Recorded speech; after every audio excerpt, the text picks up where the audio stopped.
Ladies and gentlemen, welcome back, and time now for the nation's sharpest opinion. I want to begin by saying there are two kinds of media. There is Republic and then there is the rest of the media. Republic questions the official line.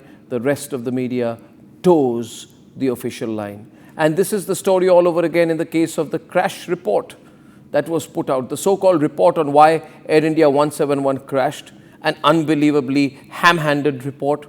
A hastily put together report. A shoddy report, a questionable report, a report that seems to suggest that the fault could have been that of the pilots but doesn't even say that, and hence just leaves things a little amorphous but gives a clean chit to Boeing. But does not question DGCA, but does not question Air India. So a report which in effect says no problem with DGCA, no problem with Air India, no problem with Boeing. And it doesn't quite say the fault is not of the pilots. So naturally, in the rumor mill starts spreading. Was the pilot suicidal? Did the pilot make a fall? Did the pilot not know how to fly? What happened in the cabin? Should we do a psychological profile for the pilot? And how unfair is that? Because a dead pilot cannot speak, but you can castigate a dead pilot without having the shred of evidence to do so. Ladies and gentlemen, I have to ask a few straight questions on those who put out this report, as well as DGCA, and as well as to people in the government of India. Question is, who leaked this so-called report to the Western media before it was put out? This report was allegedly leaked to the Western media, or parts of the report, even before its official release in India. A publication based out of the United States of America published details early, later tweaking that upload time, yet the narrative remains unchanged. The Wall Street Journal accessed the report before anyone else and ran the headline, Air India probe puts early focus on pilots' actions and planes' fuel switches. The bigger question is, who gave this information to these media houses before the report was published?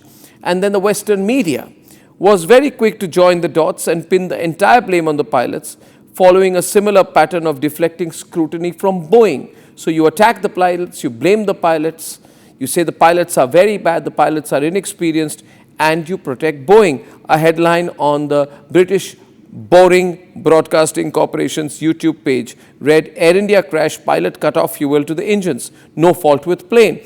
The Broadcasting Boeing Corporation, as usual, got it wrong. A UK-based daily, the Daily Mail, some kind of tabloid, said the pilots were absolutely responsible for the crash. It said the reports suggest, forensic evidence suggests the crew's actions were absolutely the cause of the strategy. An aviation expert has claimed. Nobody named who the aviation expert was. The British publication said fuel to engine cut off before Air India crash. Preliminary report says. My question is this. This so-called preliminary report, which is a terrible report because it's superfluous. This report, on which, by the way, the government of India has its stamp, Ministry of Civil Aviation, we want to know how this report was leaked in London, New York, Cincinnati, Madagascar, everywhere across the world, even before the MPs saw it. And of course, I'm surprised at the behavior of the MPs who sat there lapping every piece of evidence. I heard a tape in which an MP inside the meeting praises this report like it is the best thing after the invention of electricity. It's ridiculous. Ladies and gentlemen, the root cause of the pilot bias theory. On page 15 of the AIB report, they say, in the cockpit voice reporting, one of the pilots is heard asking the other why he cut off. The other pilot says he did not do so. What was the need to insert this particular part of the conversation of the pilots without context? Why paraphrase the conversation, leaving room for ambiguity? Why not give direct quotes of the pilot's conversation? Why isn't the AAIB and the DGCA releasing the full transcript? Isn't it more scientific and unbiased to let the full conversation be out and let the experts do the analysis? Clearly, AAIB has access to the cockpit flight recorder data. Why selectively published a paraphrase section? Is there therefore an attempt to not reveal all the facts under consideration in the preliminary report? And why, oh why, oh why, oh why, oh why, can the central government, the government of India, tell me why they have to say there must be no action on Boeing, there must be no action on G? Why is the government of India so interested in stopping action on Boeing and G? Why, oh why, oh why? The nation wants to know what's going on. What on earth is going on? The AIB report goes all out of it. It seems like a Save Boeing report to me. Save Boeing report. The AIB report goes out of its way, blame pilot and save Boeing report. The AIB report goes out of its way to mention in the second last sentence of the 15-page report, at this stage of the investigation, there is no recommended action for Boeing 7878 and or GE, NX, whatever engine operators or manufacturers. Is this still the official opinion of the AIB after all the documents that have now come to fact, that has now come to the light? And what are the facts that have come to the light? You see, viewers, these people thought they had all got it all sorted and fixed and managed. Everybody was happy by Sunday evening. They must be sitting at home having coffee and saying, we managed it. And then comes Republic, and Republic puts out the report that on the 15th of May 2025, 27 days before the crash, the UK Civil Aviation Authority said there is something terribly wrong with the fuel shutoff valve of these planes. Be very careful, it said to British operators, there's something wrong with this plane. And it says specifically about the 787, it says the fuel shutoff valve actuators on the B787, which require replacement test or inspection. And then it puts out a very detailed protocol on how these inspections need to happen on a daily basis. And it quotes a 2018 report again, which is a special airworthiness information bulletin of the Federal Aviation Administration. 2018, 2025, 2018, 2025. Two warnings, ladies and gentlemen. Two warnings. There's something wrong with the fuel shutoff valves of these planes. One in 2018, one in 2025. And what did the DGCA do? What did the government of India do? What did Air India do? Precisely nothing. Nothing. Of course, they all are very cozy with each other, but they did nothing. And I'm asking tonight, and we're the only channel asking tonight, had they done something and not nothing, could the lives of people have been saved? Why do this rumor mill mongering about possible, problems with the pilot? How can you do that? A dead pilot cannot come here and defend himself. So you let the speculation roll, you leak the story, you put it out across the world so that across the world an impression goes that Indian pilots cannot fly. Is this what it has come down to?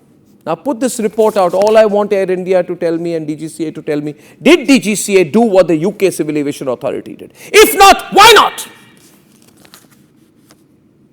And what is the action the central government will take? The nation wants to know. And did Air India do anything on its own? If not, why not? If it is because the DGCA did not act, did Air India not know that similar airlines in other geographies were taking actions and had a protocol that was not being followed here in India? And ladies and gentlemen, now lo and behold, let me tell you the last part of the story. We sent 17 questions to the DGCA, the government of India, at 12:30 this afternoon. And that is why I say with pride, with only independent network. Remember, all the other networks are corporate owned. So they have interests. We have no interest. We have only national interest and your interest. Ladies and gentlemen, 12:30 we put out a question to the DGCA. After that, the phones go flying. We say we have the papers on what on the 15th of March 2025 the UK Civil Aviation Authority said and did. And then within 5 hours, lo and behold, DGCA puts out this circular. It doesn't reply to us, but it puts out a circular saying broadly that, it has come to the notice of DGCA that several operators internationally as well as domestic have initiated inspection of the aircraft. As per a notice released 17th December 2018, in view of this, we will also do the same thing. 17th December 2018 was the recommended action. Reminder on 15th May 2025, our great government of India, Civil Aviation Ministry, DGCA, wakes up 5 hours after we give them an email on the 14th of July at 12:30 p.m. 2025 from the Republic Media Network headquarters. They give a reply at 5:30 p.m. They cannot escape with this notification today. They cannot escape.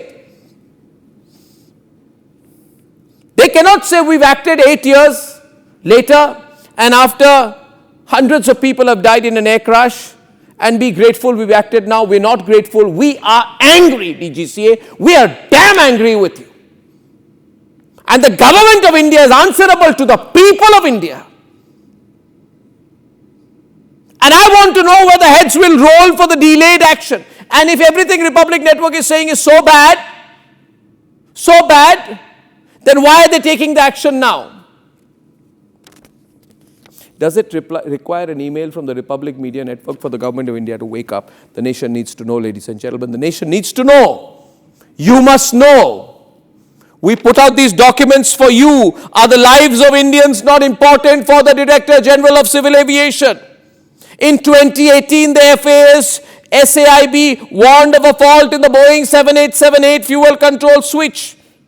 Part number 4TL837/3D, where a failed locking feature could cause it to slip into the cutoff mode, potentially triggering an unintended engine shutdown, as seen in the AI-171 crash. So when the pilot shouted, "Mayday, Mayday, Mayday, Mayday, Mayday," it was not because one of the pilots was suicidal. It was potentially because of the same flaw that is now making Etihad and Singapore Airlines carry out these inspections in the same way. They're all waking up now. Why did the DGCA ignore the FAA's 2018 bulletin warning of a critical flaw in the Boeing 787 switch for over 7.5 years? The nation needs to know. When the British Civil Aviation Authority issued a fresh notice just a month before the crash, why did our DGCA not act? The nation needs to know. Did Air India know about it or not, or will it just pass the buck and, as they say, kick the ball towards the DGCA, and this passing the parcel will go on? What explains the DGCA's inaction despite multiple international warnings about some faulty component that is now suspected in the AI-171 crash? And is that part not the faulty one which is suspected in the AI-171 crash? And given all these facts which we have put out today, all these facts, will we get an apology from the DGCA? And will we get an explanation from Air India? All so happy that Boeing's been given a clean sheet, is it? Well, they spoke too soon. I will open up the phone lines tonight. If you're watching this video anywhere on your digital media, pass it on to people. The lives of Indians matter. There will be no more cover-ups like this anymore. The pilots cannot be blamed just because they are dead. The system must answer.